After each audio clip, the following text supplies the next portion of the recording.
আমরা একটু সাইলেন্ট হয়ে আমরা যাবো। জি জি আজকে মূলত আমাদেরকে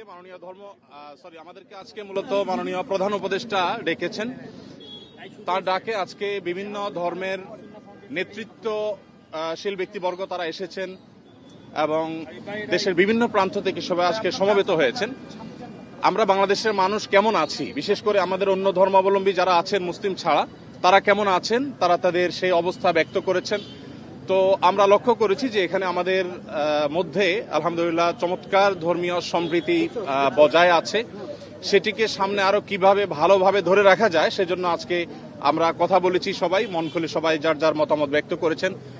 মাননীয় প্রধান উপদেষ্টা মহোদয় তিনি আমাদের কথাগুলো খুব মনোযোগ দিয়ে শুনেছেন এবং তিনি বলেছেন যে একটি সুন্দর সম্প্রীতির বাংলাদেশ, যে বাংলাদেশে কোনো ভয় থাকবে না, সেটি গড়বার জন্য তারা কাজ করছেন।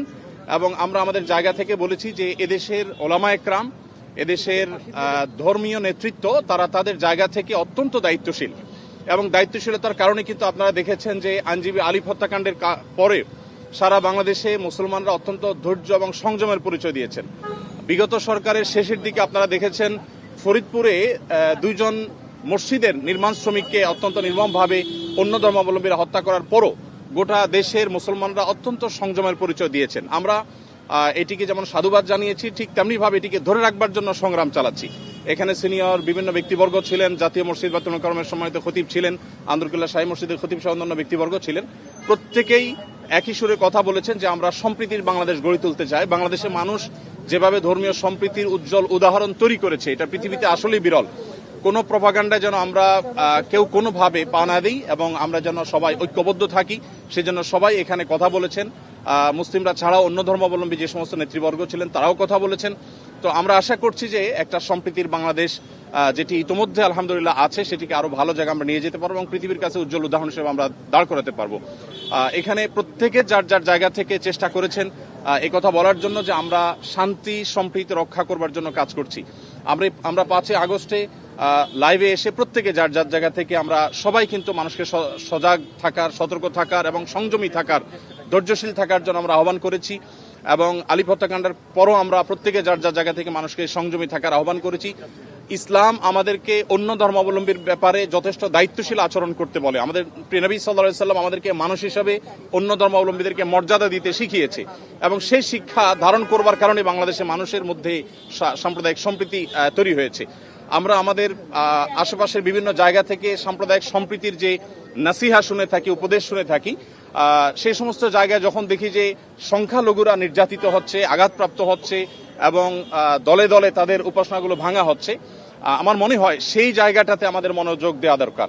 আমাদের দেশে সংখ্যালঘু ভাইরা তারা নিরাপদ আছেন, আজ নিরাপদ থাকবেন, তাদেরকে নিরাপদ রাখবার জন্য আমাদের সরকার যেমন কাজ করছে, ধর্মীয় নেতৃত্ব তারা তাদের জায়গা থেকে কাজ করছেন। তো আমরা মূলত এই বার্তাটা মাননীয় প্রধান উপদেষ্টা মহোদয়কে আমরা দেওয়ার চেষ্টা করেছি যে আমাদের জায়গা থেকে আমরা ঐক্যবদ্ধ আছি, ঐক্যবদ্ধ আমরা থাকবো। আমাদের হিন্দু, মুসলিম, খ্রিস্টান, বৌদ্ধ সবাই ভাই ভাই হয়ে আমরা এই মাটিতে আমাদের প্রিয় দেশকে এগিয়ে নিয়ে যেতে চাই। সেই জায়গা থেকে আমাদের মধ্যে কোনো প্রকার ফাটল নেই, আমাদের মধ্যে কোনো বিভেদ নেই। বিভেদ এবং ফাটল যারা দেখাবার চেষ্টা করছে তাদের সে মিথ্যা প্রপাগান্ডা যেন বিশ্ববাসী বিভ্রান্ত না হয়, আমাদের দেশের মানুষ যেন বিভ্রান্ত না হয়, আমরা সে বার্তাটি মূলত আজকে দেওয়ার চেষ্টা করেছি। ধন্যবাদ। ভারতে বাংলাদেশের সহকারী হাইকমিশনে হামলার ঘটনা ঘটেছে এবং ভারত থেকে বাংলাদেশকে নিয়ে যে ধরনের অপপ্রচার চলছে, ভারতীয় আগ্রাসনের কথা বলা হচ্ছে, এই বিষয়ে কি বলছেন আপনারা? এই বিষয়ে কি বলবেন?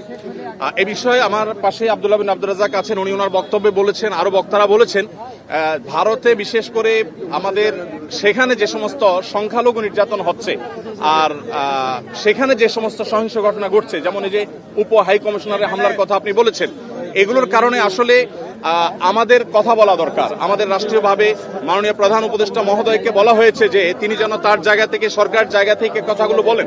আমরা যখন আমাদের কথাগুলো বলবো না তখন আমাদের উপর আরো চেপে আসা হবে।